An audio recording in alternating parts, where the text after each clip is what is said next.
I thought I'd give a walk through a garden and explain things like I might to a new gardener. Someone who asked me to let them walk around and follow me while I just ramble on and talk about stuff. I might tell a new gardener that a garden doesn't have to be like Elmer Fudd's idea of straight lines with the same type plant and orderly, beautiful, precise spacing. And we have something called companion planting, where we grow several types of plants together, sometimes in a riotous mass of confusion. Sometimes this will work because they have different root depths, so they don't pilfer water and nutrients from one another.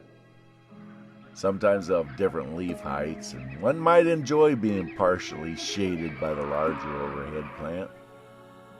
Sometimes one plant might exude substances that help another plant grow, or they might repel insects. Onions and other alliums have that reputation. All plants give out chemical signals that insects can detect. As a plant gets ill, the chemical signals change, letting the insects know it is not well. Many insects see in different wavelengths, and a sickly plant will glow like a beacon. This gives the insects a line to follow to get food, something like how wolves pick out the sick and injured animal to attack. Same with insects. They need a soft, weak plant they can easily attack. Sometimes in a monoculture, that's a field or garden with just one type of plant. Once one plant gets sick or infested with insects, it can often serve as a locus of infection, spreading the illness to other nearby plants of the same type, same weakness and vulnerabilities, and the infection will spread through the entire field like a virus. But if you got a variety of plants growing together, a small plant that is ill might not attract the insects. The injured plant might lay hidden among the foliage of all the other plants. Very often plants of radically different types will not share diseases and pests between themselves at all. Often these pests and diseases infect only one type of plant. But if you grow a monoculture, if one plant gets sick, starts spreading illness, disease, the entire field can start to glow like a giant beacon, drawing in all insects. A lot of these insects do not have very good control of their flight. They're kind of just blowing about by the wind with a little bit of steerage capability. So if they happen to see a glowing plant that is ill, they might have a hard time making their way to it. But if it is a giant field full of ill plants, anywhere it lands, it's game, and it's got nothing but a giant field of ill plants, and it can have lots of babies, and they got nothing but food all around them, and it'll just spread all around the field. A variety of plants growing together can help make for a healthier garden.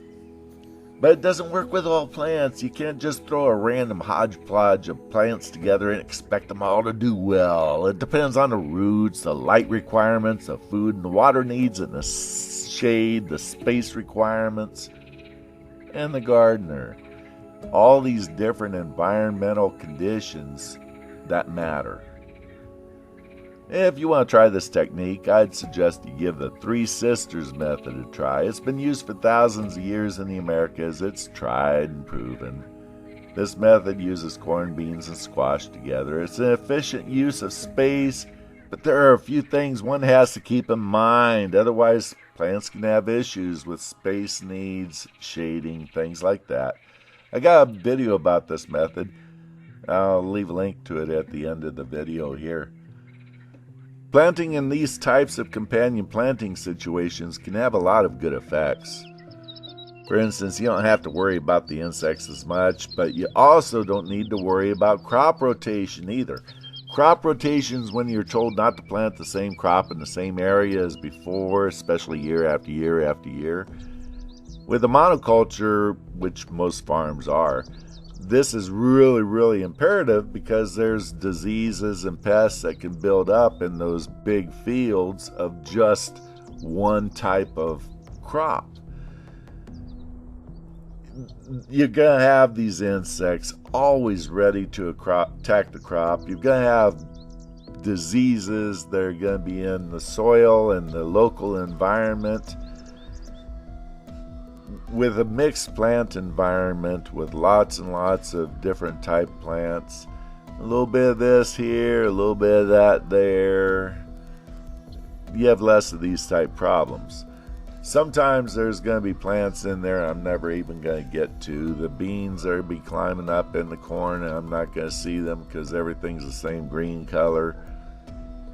The squash that's hidden under all the giant leaves in the corn, things like this.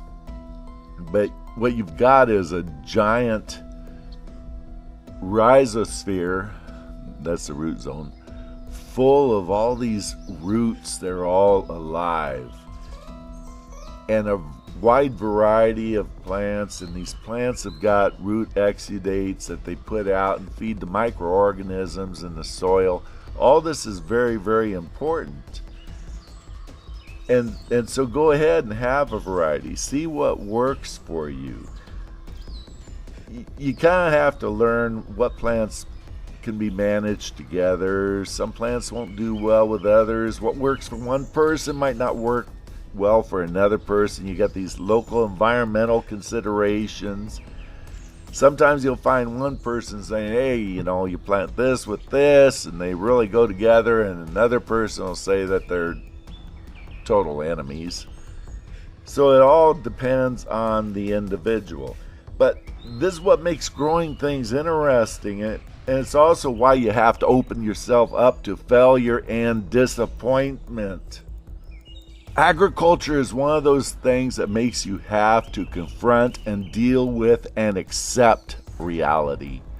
If the sun is shining hard and it's 115 degrees or frost comes, you have to realize it cannot be wished away, and delay will cause more damage.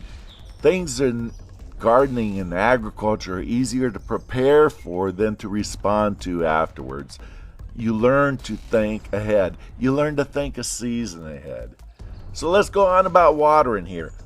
Watering, irrigation, it's a foundation for growth in the garden.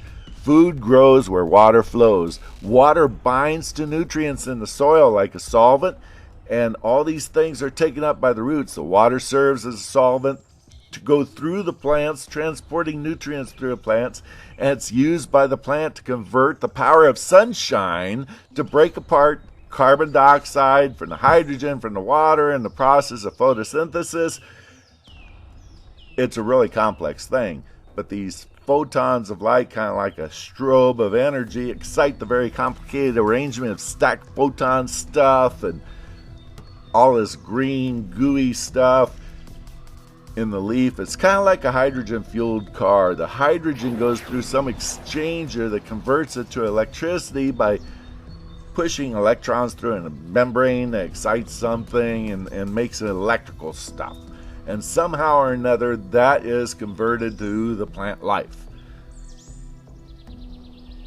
Imagine solar panels. The plant itself is a storage battery. It stores the energy in its own mass, and it feeds that directly to its seeds. So if we're eating the seeds or the fruit, the seeds especially of plants, we are getting the very stored energy it was trying to give to its progeny. So yes, you need water as one of the primary ingredients in the life of a plant. You can grow organic, hydroponic, conventional, low-till, or whatever. But even if you're dryland farming and you don't add irrigation water, plants need water to grow. And if it's not available, they will suffer. So this goes deeper than just the plant itself needing water. You got the soil right under our feet, right in that rhizosphere with all the roots and everything like that. It's a giant world, a world with trillions of organisms and a handful of soil. It's a world where fungi can extend microscopic thin filaments all through the soil, going yards and yards and yards away and interconnecting with one another as some sort of a giant mass of fungus that is exchanging nutrients to the plant roots in exchange for sucrose that the plant is creating through this photosynthesis process. That is how organics really works, is the microbes. Every time we turn the soil, we break these connections like an intruder snipping telephone wires. This is why no-till agriculture can be very effective. But you have to understand a little bit of the processes here so you know why you're doing things the way you are. So try to visualize the roots of the plants in the ground, and this becomes easier as you grow things year after year after year, and you get more used to how plants grow.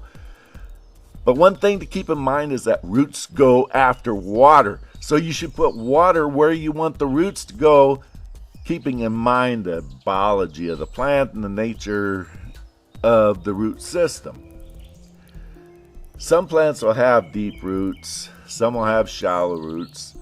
So deep-rooted plants, if they're not given water deep in the soil, they're going to try to have their roots up toward the top where you're watering just a tiny bit. This is why you have to give your garden a good deep watering now and then. What's really great is to get the water deep enough that it connects with the groundwater. And then as your plants take up water, as that water is pulled up by them, it kind of creates a wicking effect. This wicking effect is like how a candle flame burns and pulls up the wax from below. And the wax is burning, not the wick so much. So what you're trying to do is connect with that groundwater and pull that up. And it can be done. It's a matter of learning how your soil works, and of course it depends on your soil. There's some places that that's just not possible because you got hundreds of feet. And it may not be possible for much of the year, depending on how things are. And that's all part of the beauty of this. It's a lifelong thing, learning how soil works, and any soil in particular. So anyways, with a deep watering, you're going to have this reservoir of water that's deep below the roots even. And as the roots are pulling up, you've got more of an abundance of water. But that takes a huge amount of water. People couldn't imagine. Now, you can hand water like I do most of the time. But to really give adequate water to a garden could take a huge amount of time. So generally, I'd recommend using sprinklers or drip irrigation. There's some crops you can't do that because it could cause fungus problems, rots, molds. A drip system might be best rather than an overhead sprinkler type thing. For some people, drip system might not work too well because their soil is very light and loose, and they would have to have an emitter every 10 inches. And there's other times that I don't even worry about getting water on the leaves. I'll go ahead and wash that dust off. Then people will talk about not watering on hot days, and I think maybe if it's 110 degrees and you splash your plants off, that might be a bit of a shock. But generally, I think plants like a little washing off on a warm day. Get the dust off, things like that. But again, it depends on the plant. There's plants that you do something like that, you're going to cause lots of rot. When it comes to irrigation, I really like to flood irrigate. That's where I just lay the hose down, pretty much full steam, and let it just roll lots of water out and let it spread over the ground right there in the garden. and get nice and deep. Now, we've got a particular garden set up called Waffle Garden with raised sides, and the soil is down below, so it tends to contain the water. Any water I put on there is going to stay right there and go straight down. It's not going to run off to the sides. So it's an efficient way to irrigate in a desert type area if you've got a small compact area and very, very rich soil that can handle this type of planting technique. So what it comes down to really is you have to understand how your individual soil is structured. Is it rocky and sandy? If so, the water will go right past those rocks and sand particles deep into the ground, just lost. A little irrigation right there is going to just go right through.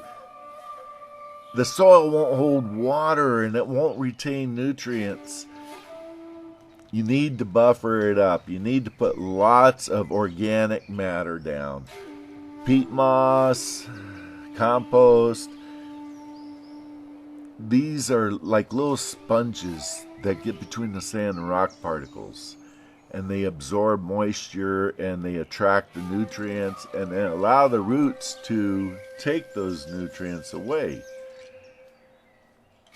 The little particles of humus and organic matter will kind of get between some of those giant airways in that open soil and close it up a bit so it doesn't just lose all of its moisture and have huge amounts of air going through. You don't want your soil over aerated. That burns out the organic matter and moisture as soon as it's put down. The spongy material holds the moisture. It also has these electrochemical properties that cause it to electrically bond to most nutrients. This is really helpful as it means the nutrients you apply don't just wash through the soil and away into the groundwater. This brings up the point of how you should water and fertilize when you have fast draining soil like that. Now imagine a glass cylinder 5 feet tall full of marbles. These are representing a sandy soil magnified.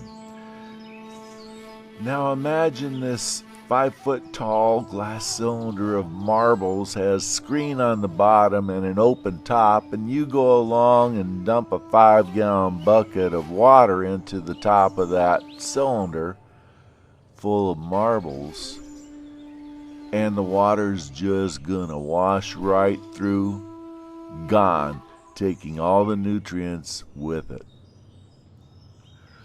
What's a mother to do? Well, what you do is you put compost and peat moss and other organic matter in there to a huge degree, as much as you can get in. Here's how it works. In this glass cylinder full of marbles, imagine now you've taken 1,000 sponges and broken them up into little pieces and you mixed them in between all those marbles. And now when you put water in, it's going to get sucked up by all the sponges. And now any soluble fertilizer that is put in there is going to be in that spongy, composted, humus-type material, retained and ready for the roots to pick it up. Now you got the opposite of sandy, fast-draining soils. You got the hard, heavy clay soil. Now, taken to extreme, you can make pottery out of the best clay. This is because clay soils have a structure that's flat like playing cards and kind of almost microscopic. They're also electrically charged to connect and adhere to one another like magnets. This is how clay can be formed so nicely into pottery. By observing, we can work with the forces of nature, whether we understand the how or why. We can observe the what that happens. But anyways, individual clay particles are nearly microscopic. They're structured a lot like playing cards. Now, clay particles adhere to one another like magnets, and think of playing cards glued together. Now imagine them fitted into this glass cylinder that had the marbles in it, but they're all glued together. And now you add water at the top. The water is going to flow off the top of the cylinder and be lost. You'd have to add a tiny bit of water until you see a bit of runoff. Then you stop watering for a bit, and you'd let that moisten into that top card. Then you add a little bit more, and it would soak down to the card below. And then a tiny bit more, and that's how you have to water a clay soil. Just a little bit at a time. Gradually, the electrical forces of the water will actually cause the clay to open up and repel and admit more water along with the oxygen, and that gradually deepens the level that has water. Clay soil can be so hard to work that you'll need to add water to loosen it, and then you'll need to let it sit long enough that it won't be sticky anymore, clumping together and form a great big mass of clay. This is one of those things you learn only from experience, actually sticking the shovel in the ground and turning. But a properly moistened clay soil can be a marvel to work with. When you add that compost and organic matter you add to the sandy soil, you get those amazing results because sponges act in the opposite electrical manner, much as the water does. Tiny bits of organic matter will adhere to the clay particles, changing the electrical properties of the mineral particles, causing them to open up, admitting the humus. Clay particles will adhere around the humus, creating a tiny little biosphere that will be home to countless organisms. These little clumps can start to form in a rich soil, and each one can be a tiny, spongy marble, allowing airflow and water movement between them, opening the clay soil up, but yet still holding on to most of the soluble nutrients, because those little organisms kind of exude a little sticky glue that glues this little particle of soil together in a formation we call flocculation. And these little flocculated particles have the optimum, perfect amount of airflow and water retention capability that soil can build up. And it's due to the biological organisms. This is a type of soil you want to end up with. Highly aerated, yet still able to soak up water and be able to retain nutrients and not having a huge amount of run through. Gardening has been going on for 10,000 years. Chances are anything new we try, someone else has been trying it. It's probably been tried 1 billion times before. But we all need to learn on our own.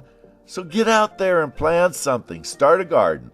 If nothing else, cover some soil up with wood chips and compost and let it just sit and cook for some time while you learn about growing things. The soil biology will be starting. That's a whole ticket. So cover the soil up and let that be the start of your garden. Subscribe for more talks on gardening. See ya.